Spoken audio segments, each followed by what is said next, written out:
Welcome back to Colorful Voices of Sisterhood. We have missed you since the last time we saw you, but we are back. And believe it or not, ladies, this is our last episode of season 3. Wow. Comes quick. Can you believe that? Mm-hmm. We've been around for 3 seasons. Three seasons. That's awesome. But thank you for joining us today. We got a hot topic, obviously, is the wildflower fires out in LA. Mm-hmm. Devastating. Yes. It is. Oh my gosh. And a lot of them don't got insurance. Or the insurance has dropped them. Yeah, it has dropped them. Yes. Mm-hmm. And it's sad that you've been in your home for all your life and these flames have come and just kind of wipe you out. They have lost everything. Everything. And to see them on TV talking about it, it just touches my heart with it. It was saying, I was listening at something, it's more than 150,000 are under evacuation. Wow. Mm-hmm. And the total keeps growing with death. Oh, yeah. They say 100. How many people it was 100? Last I heard it was 18 last I heard. So I don't know how much it's up to now. But it's sad. It really is. And when you think of there was one case where the fire, it jumps houses. Mm-hmm. Everything around the house would be burnt, but the house would be intact. So one neighbor could keep their house and the other neighbor won't. It's just crazy how fire jumps and moves. Mm-hmm.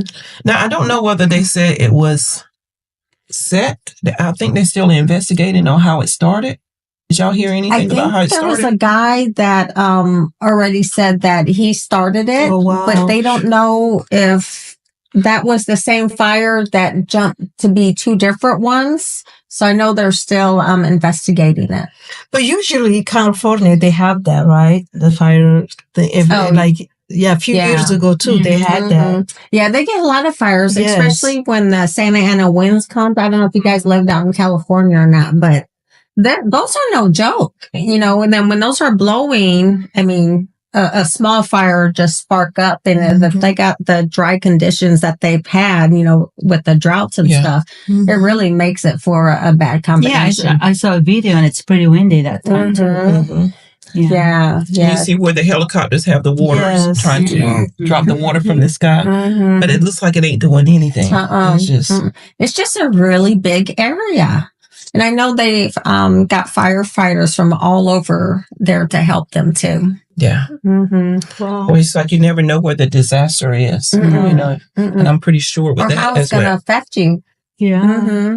Well, so this person, they did it purposely to cause? No. It wasn't done intentionally. Okay. So it was a fire that they started that it looked like it got out of control. Yeah. Oh, wow. So it wasn't like he did start it, but not to start a fire to burn down LA. Oh, wow. Yeah. But that's why it's really important when you're out there, even burning leaves, for example. Fortunate for me, I live out in the county, so I can burn my leaves out there. But you really got to check on the weather conditions just to make sure the winds aren't too, coming up or the ground's not dry, because one little spark could just set a whole community on fire. Especially if it's dry. Sometimes when I see, and I think it may be illegal for people to flick their cigarettes out the window. It drives me nuts when I see that. I really want to I need a number where I can just call and say, they flick that cigarette out the window here. I want to follow them because it could start a fire. It could. But not only that, that's so disrespectful. It is. If you're the one who chose to smoke, use your ashtray in your car. Yes. We don't need to be. What about especially when you're driving in the evening? You can just say the flicker. Oh yeah, you can see it. Just throw one again. Right. Especially if you're driving, you have children in the back trying to pass that car, and they just, Or worse, what you just flick it out, and the car next to you's got their window down. Right. And you flick it in their car. I mean, it's just very inconsiderate. Very inconsiderate to do that. So if you do that, shame on you. Shame on you. Like that. Stop it. Stop it. But I think in the county, you can burn trees and leaves. But in the city, you can't. Right. Yeah. Well, even now, I think do you have to get a burning permit? Not where I live. Okay. Yeah. Because I'm in a county too. I better check now. I better check to make sure I'm in compliance. We have burn boroughs where we burn a lot of stuff in the borough, but we're very cautious of when the weather is, you know, and everything, because any little bit of thing can help. Oh, yeah. Because out there, it must be a drought. In California. It is. It is. Because it's nice weather there. It's not like... Well, and they haven't gotten a lot of rain either. Yeah. So we're praying for rain for them. Rain. But as I was looking at, it says as of Sunday evening, at least 16 people had died in the fires. Wow. At least 16, but that number is still going up. But did you read though that I think a lot of people who lives there really angry to the governor too, because I think they have that memorandum of understanding that they're supposed to clear the forest 500,000 acres, and they only did 100,000 per year. But I think that's where it's kind of hard, because if you're in a drought, I don't think I would like take the chance of intentionally trying to do a controlled burn during a drought, because like I said, it could just go up and get out of control very easily. So I guess, you know, that's why we pay leaders what we pay them, to make sure they make those right decisions. Definitely got to hold them accountable. But definitely you have to control that undergrowth. So that's why you got to do those controlled burns. I think here in our area, they do a good job at doing those controlled burns, especially on the military base. They do a really good job on that. But if you don't do that controlled burn, all that undergrowth could readily catch up during a drought, and some afflicts a cigarette. Everything could go up in flames. And then I think fire hydrants has to be real close, so many feet from a house. Yes. But I noticed in some subdivisions, there is no fire hydrant. My daughter moved into an area, and I'm like, where's your fire hydrant? So if something happened, there's not one there. I'm like, so who forgot that? That really helps determine your insurance, too, on how close a fire department is to your house. You know, I think also that they said that there's a few fire hydrant that doesn't work. We should check those, like maybe twice a year. Because sometimes it gets hardened inside. I think every 6 months or every year you have to replace or change it. Yeah. I don't know about the hydrants on how often they need to check them, but that'd be interesting to know. So if you're a firefighter out there, how often do you check fire hydrants that are in neighborhoods? And who do they report if there's not a fire hydrant close to them? Yeah. Who they need to report that to? Because I know they're building these houses up fast, and I just happened to look, and I was like, there's no fire hydrants by there. If something like the local fire department, probably the closest one, to let them know, because then they probably have an answer on why there's not one there. Yeah. I don't know. But good question. Yeah. That's something to look into. But hats off to the firemen and the firefighters. Yes. Oh my God. They did a great job. They did their best. They give their life as well. They are working day and night. But Raquel, you said something about the insurance.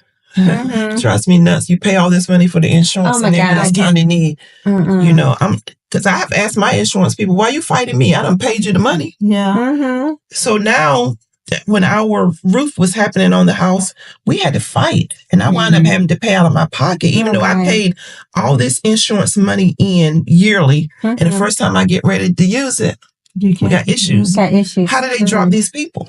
I mean, what's the insurance commissioner doing?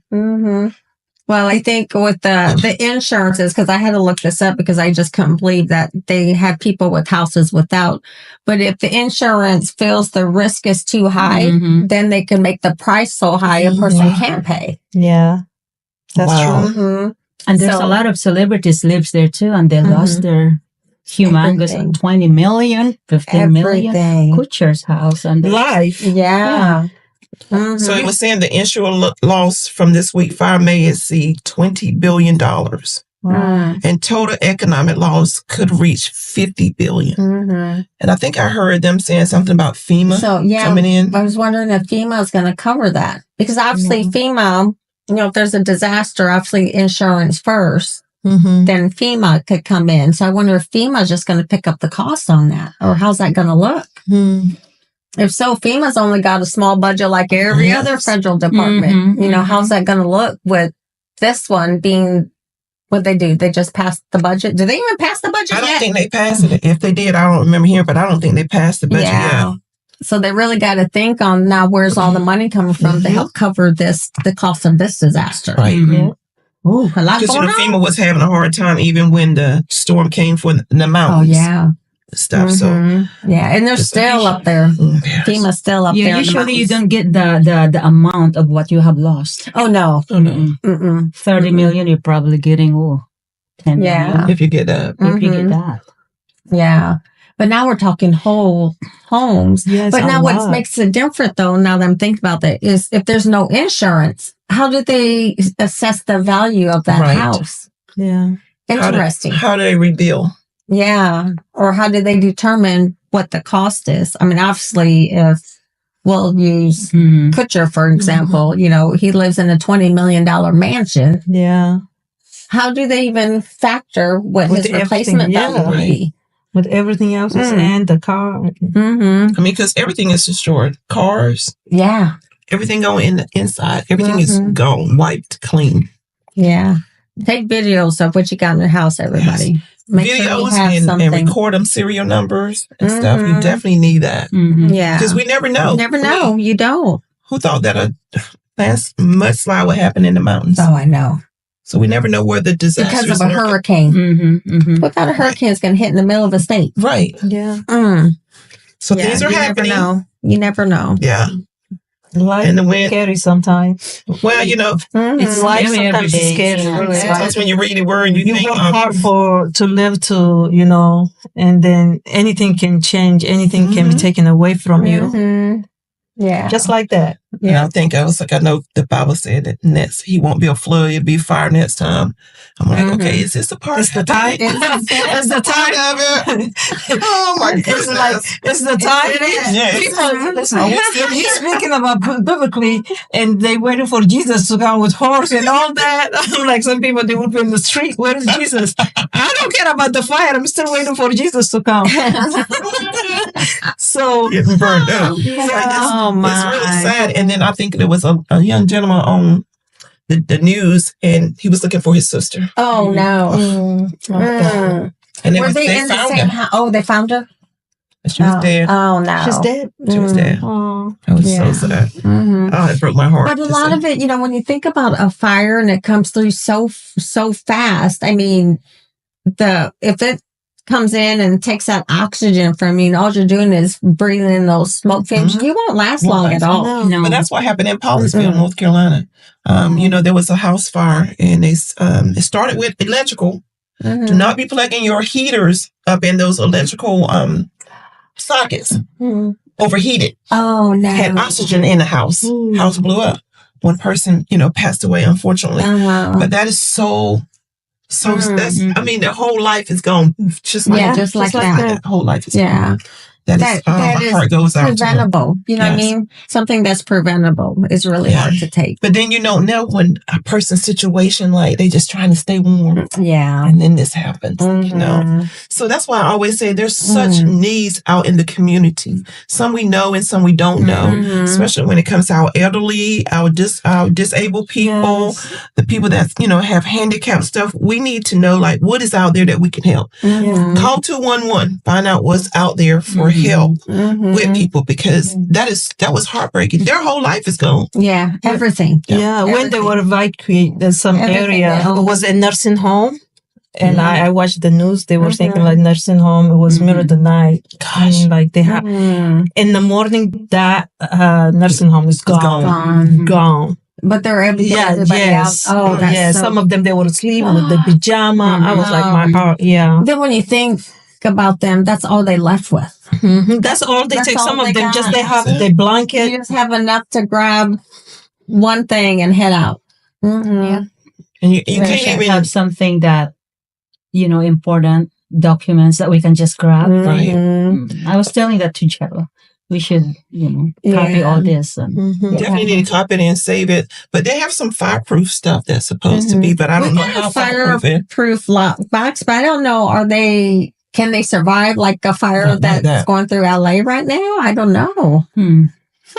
I don't know what's the temperature. Yeah. Yeah. That's something else. Wow. Well, our prayers are out there to everybody that is suffering right now with the LA fires, and prayers up for the firefighters out there that are taking care of those communities and doing their best to get the fire under control. Yes. Yeah. So our hearts out to you guys. Our topic for today is gender equality. Yay! Yay!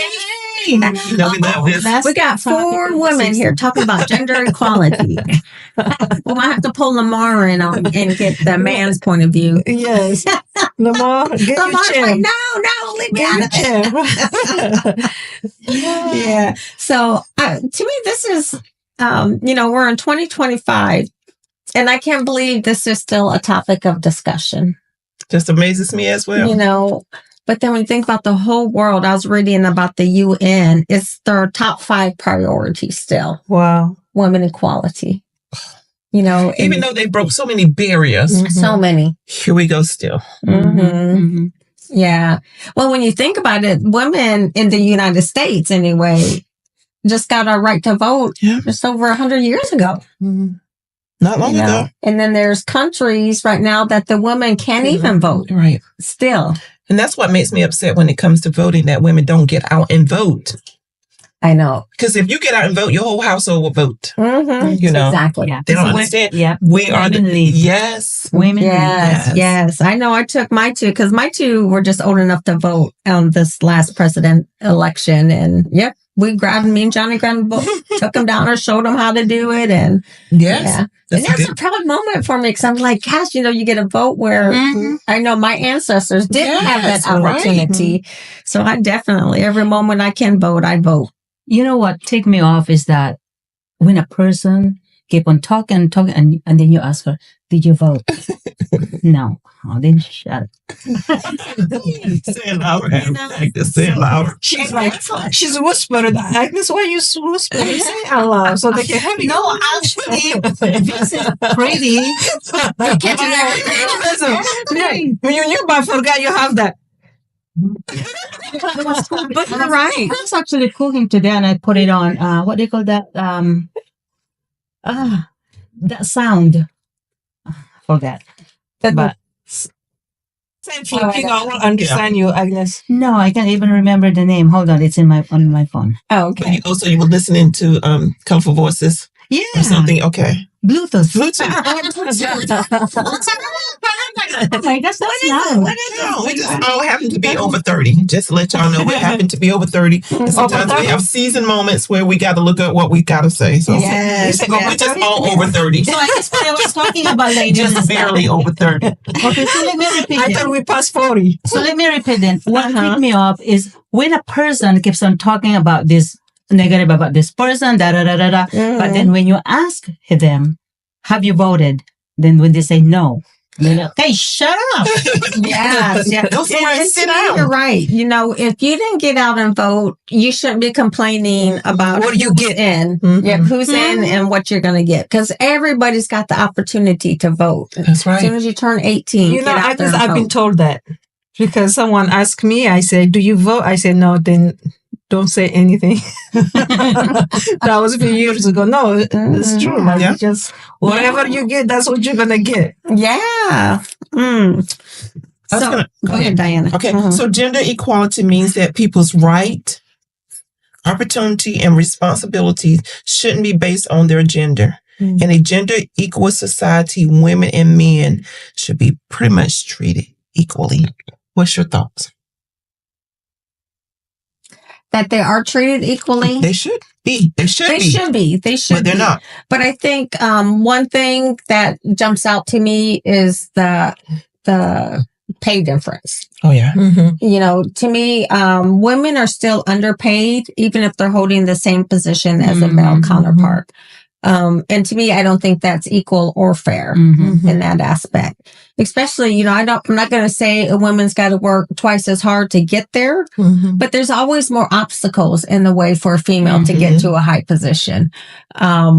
Whether it's the peers not wanting her to succeed, or a company's policy not designed to have a woman. Or they disrespect them when they do get into the position. Just was talking with a young lady doing our Christmas parade. She got promoted. Oh, good. And she was having a hard time with her colleagues respecting her in the position now that she had, position that she earned. She was military.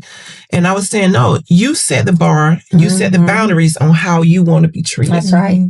No matter how upset they got. So I guess there was only mostly males in that department. But I said, still stand your ground. You got to stand your ground. Stand your ground. Because of pride. That's right. And I could definitely speak on that just because even now, you know, when I came in, only 6% of the Marine Corps were females. That number hasn't changed. It's still a small percentage. Wow. So when you're talking about a male-dominated society and you're a female coming up into it, it's tough. That's why I'm saying you got to work twice as hard. And there's, when I was coming up in the military, there was no just average female Marine. You could be 70% of the male Marines are average. You got your stellar performers, and you got those on the tail end that, you know, surprised they made it in, right? But the females, we don't have that luxury. You're either up here or you're down here. You know, so that's why you got to work twice as hard so you're always over here. And I think that's why, not that the people that I served with were like that. It's just that's how it was designed. You know, when I first joined the Marine Corps, the females only had to run 1.5 miles. I think I mentioned this on the show before. We only had to run 1.5 miles, and the males had to run 3 miles. Well, I got heckled by my peers because I only ran 1.5 miles, but it wasn't my choosing. Right. It was the leadership design set us up so that we weren't equal to begin with. And that was very hard. It's not that I couldn't run 3 miles. I'd rather run 3 miles. But sometimes a company, I think they think they're helping out a specific, what do you call that? I don't want to say gender, but a specific group, and thinking they're helping them, but in reality, they're not. They're making it just that much harder for them. So if everybody's on an equal playing field, then you can better judge an individual on that. Luckily, you know, we are now equal. We do run the 3 miles like the males. But it was really hard if our standards weren't the same as their standards. Don't try to limit us. I mean, we can do more as women. Women power here. I mean, give it to us. We can show it to you. Yeah. And that's what it is. Just everybody wants that opportunity. And, you know, it's just like, I'll even bring up the Black Marines, you know, because Montfort Point is, you know, this is home to Montfort Point where we're at, where they were segregated and they weren't put into a lot of positions just because of the color of their skin. But we overcame that. And now, you know, race-wise, it's equal. But now we got to the part where now the women just became equal in the Marine Corps. We just got rid of the segregated boot camp last October. Wow. You know, and this is 2024 when this happened. So the Marine Corps finally desegregated its boot camp. Well, not desegregated. I guess the males and female can now train together, where before they were separate. And I think to me, that's a significant step in the right direction, because now they start together, they train together. Vice, they're training separate, and then they're forced to come together. So I think that was a good move on the Marine Corps part. So sometimes in combat, you don't even know nobody's strength because you're forced separate to do the training. So then they don't trust you. Yeah. And you don't trust them. And you don't trust them. You know? So this is like just repeating culturally. I mean, woman and man. I mean, the concept like, okay, you woman, you cannot do what men can do. And, you know, when you've been taught for such a long time, just men thinks the same. And woman too. Oh, he's man. I cannot do what men do. Like, it's how you put your mind. Yeah. And I think, you know, and there are people out there that, you know, there's obviously stuff that there's no way I could do, but I don't think that should limit, the opportunity to have that person try. opportunity. And that's right. Have the door open for that. You know, let them, those who want to, let them, you know, if they make it, great, you know, but have the door open for them to have that opportunity. Yeah. Let me lead into something when you said that. So when we started to deal with the transgender, what's your thoughts on that and dealing with equality? Because now, me personally think that they're going to outrun them or they're going to outswim them in some stuff because they're transgender. Where do you think that fits in at? Yeah. To me, I think that's difficult. I think if, because there are some men, for example, I know I could outrun. You know, there's some men that I'm sure I'm stronger than, you know, but then there's a lot more that can outrun me and are stronger than me. So, but I think if you're talking at a competitive level, you know, if you're talking like Olympics or, you know, that type of stuff, I really think they need to get policies and measures in place to address that. Yes. But I think if they are, when do they start doing the transformation? Are they still in high school now, or is it waited till they're after high school? I don't know, because in high school it might be different, but there's girl wrestlers that wrestle against guys because their school's so small. You know what I mean? And that's fine. So I think at like a high school, I think it's fine because it's not competitive where I don't want to say that because it's still competitive, but it's not, what's the word I want to use? It's not a choice.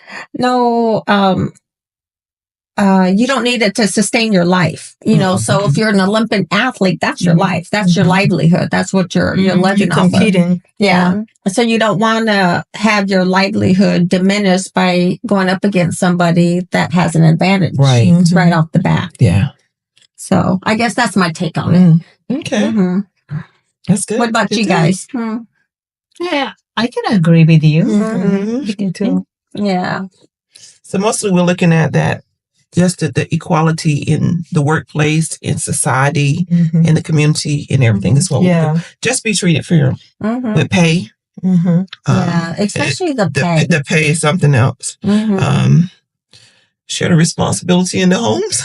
Yes. We do in our household. Yeah, we do in my house. We do in our household definitely. big time. And like I mentioned this before, but Native Americans are a matriarch society. You know, I remember when the Europeans or the colonists came over, they were surprised at how the women had the equal setting at a table as the Native men that they met. So they're really taken back by that. Obviously, I think times have a little changed. So I think our Native culture is still trying to get back to where we need to be to make sure we're balanced in our world. But I think with the colonizations, when that came over, it really kind of changed the structure to really force that, the male dominance in the household. So you guys were like everybody equal. Everybody was equal. Yep. Everybody had their own roles all the way down to our clans. So for example, I'll use, my tribe. So we got different clans. Each clan is responsible for a different part of the tribe to work together. Yeah. So if your job was to hunt, that's what you did. If your job was to make sure everything's packed up and rolled and ready to move forward and move with the hunt, that's what you did. Everybody had their jobs to do. So it was equal. So if somebody didn't pull their weight on it, the whole tribe will fail. So you have to do your part. I believe that too. I think it should be like that. Like it's a lot of marriage. That's what they have. Like I am the man of the house. I am the woman of the house. Like if you know everybody what they're supposed to do, that's it. It does not have to bother. Like I am the this, that. You know what I'm saying? That is the ego. That is when people fight. And like, if men say I am the man, and woman, she knows who she married to. You don't have to say, I am the man. You see what I'm saying? Yeah. Like, you don't have to pronounce who you are. We already know. So if everybody just played the part that it's supposed to play, it would be simple. But people, they just want to take a credit. They want to charge and... women really important. Oh, they are. We birthed the We make Savior. the world go round. We birthed the Savior, y'all. Come on. We have important work Yes. to do Yes. while we are here on earth. We're We meant to really be keep a strong. lot of balance in everything. And, I think we have an intuition that I know men folk don't have. Yeah. We have an intuition of stuff, period, that God gave Before it us. happens, we already know. We already know. Exactly. We already know. We're men, they say, I am the strong. Tell them, go give birth to the... Carry that baby for 9 months. You want to have a Saturday. Oh, you want to be equal? Then go carry the baby. Here, let me give it to you. See what's gonna happen. I swear. I swear. See how that baby's gonna come out. Which way? Yeah. I just think we are equipped to carry a lot more. We are equipped to carry the pains of our children. We are equipped Family, to carry. Yeah. ourselves. Yeah, and I hope they And really still be able see, to carry keep the it going. hardships of the husband. what we do, how we do it. It doesn't matter if we are at home. It doesn't matter if we are at work. Right. Because we can do a lot. Oh yeah. So, have you guys ever heard the movie? And this a movie that just came out. Tyler Perry did. It's called The 688. Oh, I've seen that. You I've have heard to that. watch this movie. Yes. Oh my gosh. You have to watch this movie. I cried. It's women that came together and they didn't think that there was a job that women can do, and they were military and they trained, and she trained these women. Every time I see how she had a march, Kerry Washington. oh my gosh, She's just awesome. amazing. Yeah, she did a Her good job. leadership was amazing. Talking about perseverance and being patient. Yeah. They had a But for 3-year them to backlog. give her, for A them, meal. gave her a filling mission is what they Yes. did. That, what they say, 6 other 6 months, people. and then could do- she finished it for 3 But she months. did it. Oh my Mhm. gosh. So that is a show that everybody needs to watch. Oh yeah. I cried. Yes. I really cried. To see the strength, to see the determination, to see how she pulled one another on. Come on, It was But just to find their strengths. Yes. Each of them had their strength that they Oh, brought It was to good. it. Yes. Yes. They all have especially their when it own was in the talent. mail room. Yeah. You know this, it clicked. One of Yes. the It's best amazing. movies I've ever seen. Yeah. Yes. Yeah, it was great. It was a fabulous really movie. good. And it really took me back to when I was in. So, I mean, it was right on the money. Yes. Right on Yes. the money. But yes, definitely go see that movie. Yeah. Yeah. That leadership is Very powerful. powerful. Which we have, a lot of leadership around here that, there's some powerful leaders, around in this area. They are. And then, when you think about the world, how many strong leaders are in the world? Because obviously, the United States still hasn't had a top female leader in the United States yet. But when you look at the Philippines, they've had one. Down South America, they've had them. So they really... Even Indonesia has one. Indonesia, she's president. Indonesia, Yeah. female. Yeah. So I really admire those countries that put their faith in the woman. female, the woman to lead their country. So I'm going to ask another question. Gender equality. Men folk do a lot of different talking. When women get to be leaders, there's conversations that a woman may not like. What's your thoughts? The conversation, the language, the profanity, the jokes, the sexual jokes that men normally do. The one woman should do, she's not classic, right? That's what you say. But when we do it, or when a woman do it, she's like, what? You are a woman. How you say something like that, right? Yeah. You should have some class. So, yeah. You was in leadership. I was How did you handle it? positions like that. I got that personality that I could kind of work with somebody, but I have that humor that I could just tell a joke just as good as they can tell a joke. So I definitely had that going for me. But you're right. There's people that if it comes across as mean or harming or demeaning, then I definitely step up and say something. And you got to have that courage to stand up and say something, whether you're in the store, you're on the bus, you're at the office, you got to have the courage to stand up and say something, especially if you notice someone that's not feeling comfortable. And it doesn't necessarily mean the female's not feeling comfortable. Right. I was in a male dominant. There's males that don't feel comfortable with conversations like that. So, as a leader, you really have to say something. You got to say something, make sure it's clear that it's not tolerated. If it continues. But if it continues, oh gosh, you got to be stern and hard. Trust me, people don't like it when a woman is angry. They don't. It don't matter how old the man is. They don't like an angry woman. And if you have to get angry, they're going to stop and listen. They really are. And sometimes you have to. I keep referring back to the military. I hate that I keep doing that, but it's just a good example that, if I had 1,200 Marines under me when we were in, Afghanistan. That's a whole lot of lives to be responsible for. And they aged from 18 all the way up until in their 40s. So that's a wide range of men. And tell you what, men cry just as hard as women cry. Men laugh just as hard as women laugh. If somebody gets injured, they bleed the same color. That's right. So I think it's just very important that if you are a leader in any organization and you have an issue that comes up with a man versus a woman type thing, you have to be the one to set that example. You have to be the one that makes sure your organization is straight and fair and just for everybody that's involved in that organization. Yeah, I agree. So I think any leader would have to stand up and say something and nip it in the bud. Do you think that females would not say anything? Do you think that if they was in a position, they would be scared to say anything, to speak up for what their rights was? Or feel like, I don't want to start no controversy? I think there are probably women like that. There's men like that too, I've seen. Sometimes they better just stay quiet and just give it to themselves. But it's very, very important for us to share that, to be the voice. Yeah.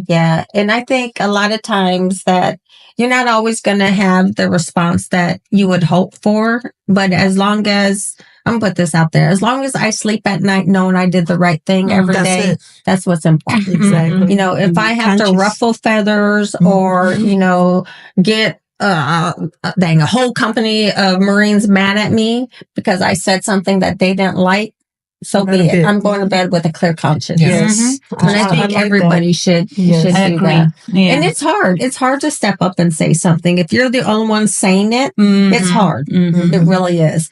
But at the end, I've known at the end they respect you more for it. Yeah, when you speak when you stand by what you believe. And you feel good about it too, because you said something. So do you think that, because I noticed that a lot of companies, Walmart, different places are getting away from the DEI policy.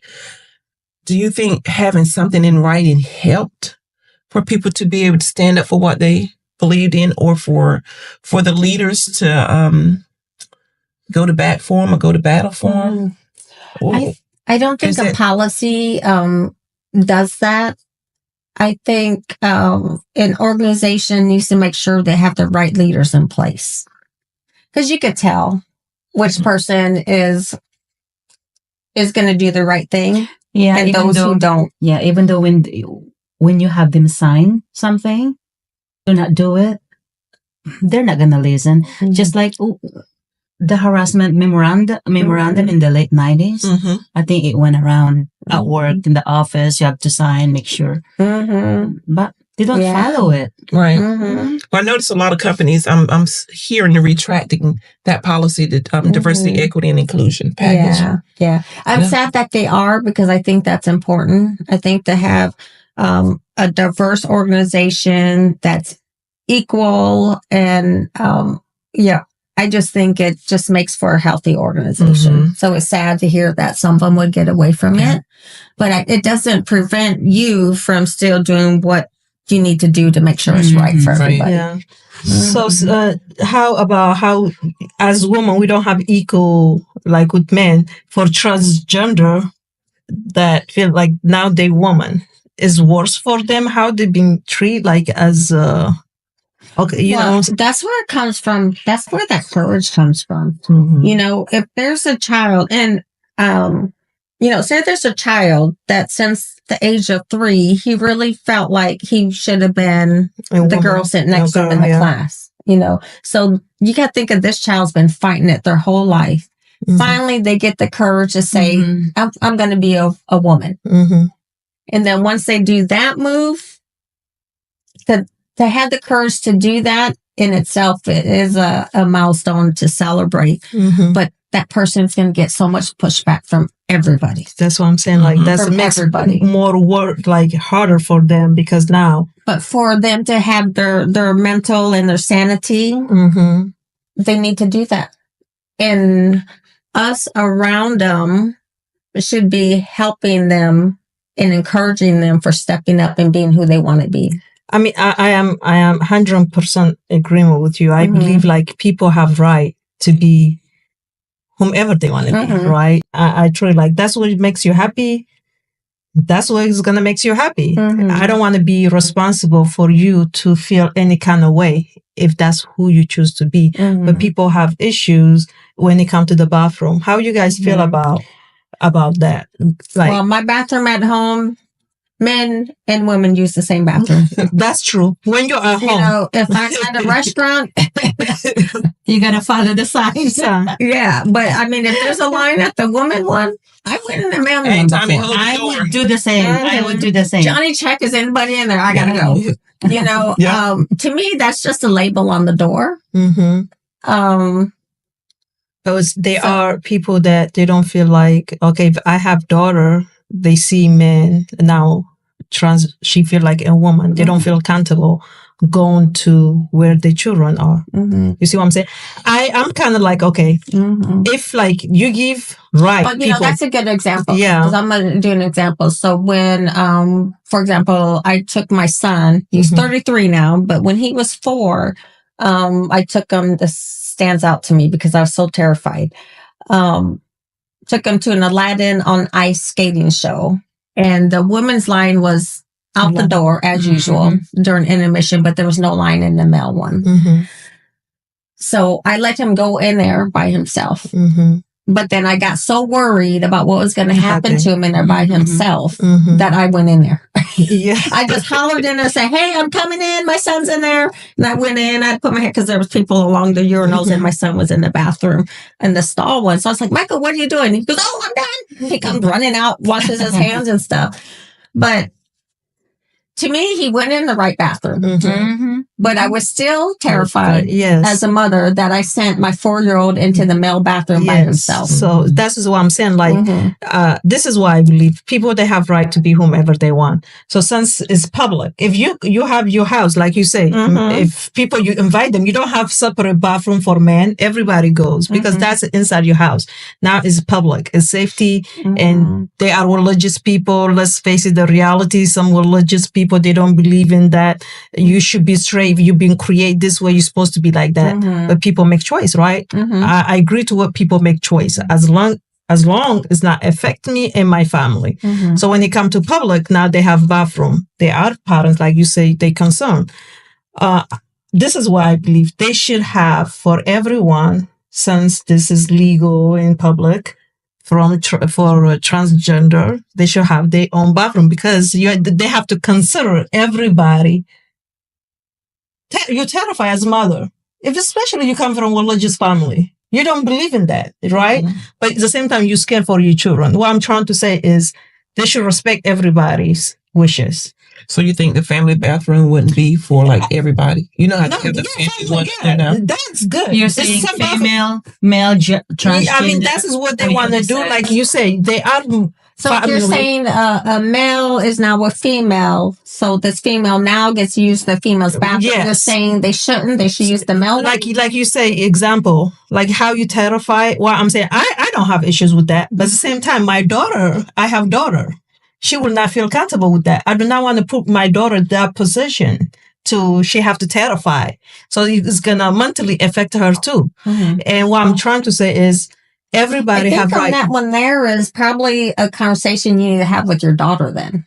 No, it's not. If she don't feel comfortable. It's not what I'm saying. Like, not if it's public. If it's public. Yeah, it's a public bathroom. That's what I'm saying. Yeah, mm-hmm. If public. If family bathroom is great. Well, not every bathroom has family bathroom. Yeah. Mm-hmm. Yeah. You know what? I put it out there. I'm good with having one bathroom and whoever needs to go to the bathroom, go use the bathroom. I just want to clean up behind itself because don't be using the bathroom all over the. Yeah, just pick up after yourself. So I believe that there should just be 2 bathrooms, one male and one female. Mm-hmm. Because if you are born female, go. But they're not. What about they're not transgender. We have to respect. They feel like they're woman now. You see, you're saying like this is for men well, and women, like but they're not. Now, then here you go, female bathroom. Mm-hmm. Yeah. Mm-hmm. Okay. That's a good one. That's a good Drop one. your comments in the line because I want to hear what you guys say about that one. Because you're right. But what if, you're a woman who now is a man, exactly. and the man goes, or now as a man, you're going to the male bathroom. Mm-hmm. So would your son be comfortable in that scenario? No, I'm just like, I'm giving the picture. No, I'm just I'm just giving like the picture how, listen, the reality is religious people, period. People believe in God by biblical stuff. They don't believe in that. I personally, whatever you want to be it. It's nothing to do with me. I'm serious. Wherever you choose to be, it makes you happy, go for it. Mm-hmm. You see, I don't have problem with that. But we had discussion, I don't know, it was last week, about the bathroom. Mm-hmm. It's not debate actually in the bathroom that they should have for them. So that's why I'm trying to bring the conversation, how people, you don't want to at the same time affect other people because you want to be certain way. You know what I'm saying? We have to be mindful. Like the way you want to be happy and this is who you are. Some people, that's how they want to live their life. Mm-hmm. And we have to be mindful how people, they want to live their life. So where can we come together, say, okay, for these people, they should have this. For these people, they should have that. Mm-hmm. Well, that's why I guess I'm trying to understand you, Fatia, because now she's a woman. Mm-hmm. Well, now she's a woman and now she's a man. Oh no, he's now a woman and she's now a man. Mm-hmm. So as a man who's going into the male one, as the woman who's going into the woman one. Mm-hmm. So how you feel about that, Lamar? Would you go the same? No, I will go. I will go. If she's female, I will go. To tell you the truth, I wouldn't even know. Yeah. If you feel like a woman, go to the woman's bathroom. So if he is now a woman going into the woman's bathroom, I would not know that used to be a man. Yeah. How would you know? How would you know that? But let me just say something because we're talking about, This is big thing now. You gotta go watching the debate. It's big thing now. Yeah, that's what I'm trying to get your opinion. Yeah. So that's what I'm saying. I personally, I will not mind. I'm gonna go to bathroom and close my bathroom. Mm-hmm. But they are, again, you guys are like, let's face the reality. It's religious people, they don't like that. They don't believe in that. It's a big thing right now. You see what I'm saying? Mm-hmm. But as a religious person, you should not be judging. You're not being judging. But let me tell you something. I just want to point out something that if a person is thinking to have a sex change, please think it over again, because I have friends in the Philippines that they know somebody who have this sex change. Yeah. And guess what? They wish that they didn't do it. Really? Yeah. Because sometimes they feel like a woman, they want to become a man, but then when they get that finally, you know what, Agnes, with that, so, people that have to find out for themselves, Yeah. So people that have to find out for themselves, there are people that suicide for that too, because they felt like nobody accept them. Nobody, and say, you go to hell here and after. I'm like, to me, don't make it hell when they're here. I don't know when I get there. But if people, you are a grown person, and you want to make some choices, let them make choices and find out. But then later on, they find out. But then you got some people that are born with both party farms. Yes, they did. I know someone like that. I do got a cousin like that. Yeah, I have someone like that. Sometimes choices are made for them that they didn't have choice. Yeah. So, there's a lot to it. Back then, the hospital made the choice for them.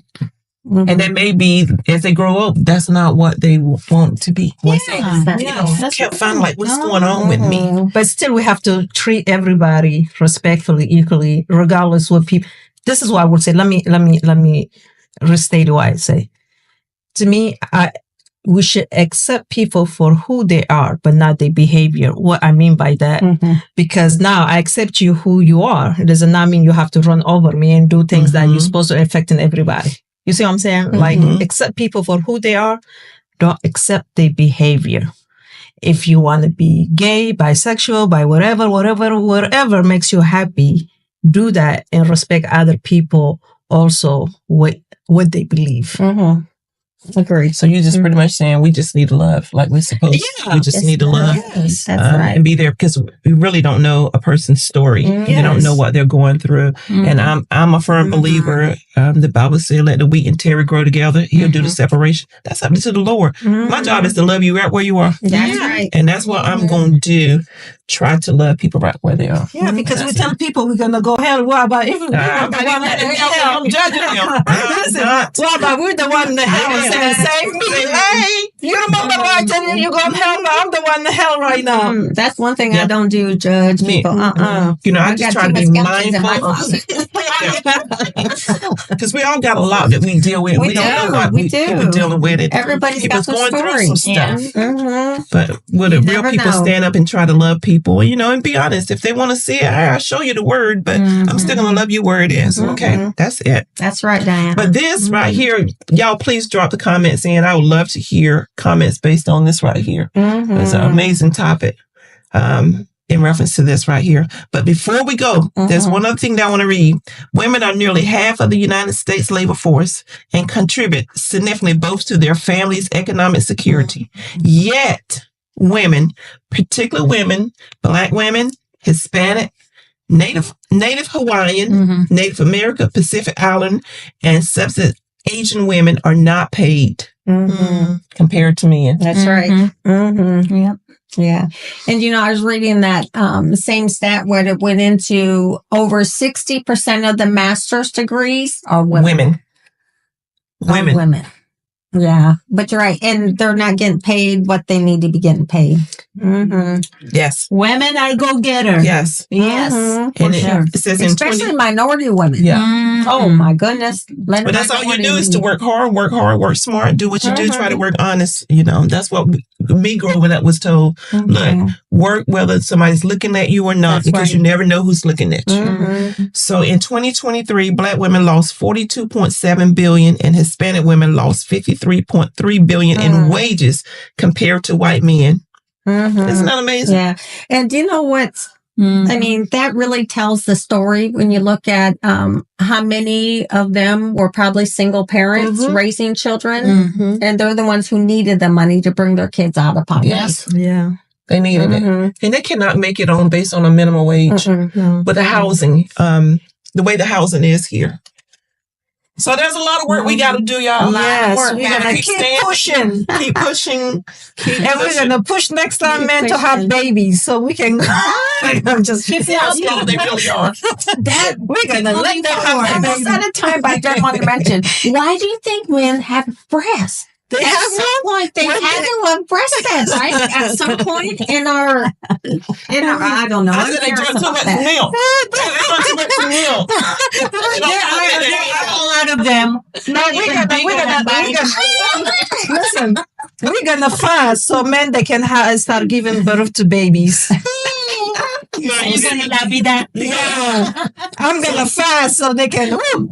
Now you for that. So we thank you guys for watching our show. Again, we're ending season 3. We thank you so much for your support, for your love.